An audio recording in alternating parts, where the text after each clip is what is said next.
Well, welcome back to IATEFL here in Manchester, and I have with me Andrew Chainey, who is the owner and director of Tantrwm.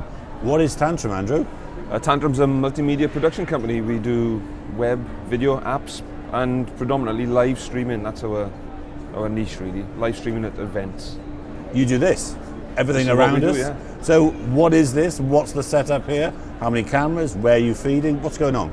So we've got 4 cameras set up. We're using some quite high-tech stuff. Blackmagic studio cameras, really new on the market.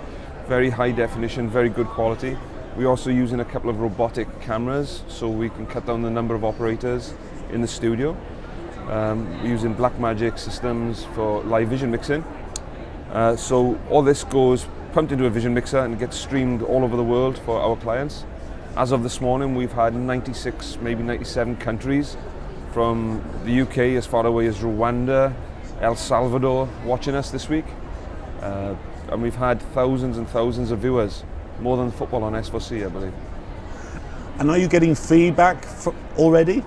We take feedback via Twitter, via Facebook, and online during the live stream sessions. There's a chat facility. In fact, yesterday we were getting chat messages from all over the world saying how amazing it is to be involved in a conference such as this. People who cannot afford to fly to the UK to attend an English language learning conference, just being involved from places like the Democratic Republic of Congo. People have walked in from miles into Kinshasa to watch these videos on internet cafe screens. It's amazing.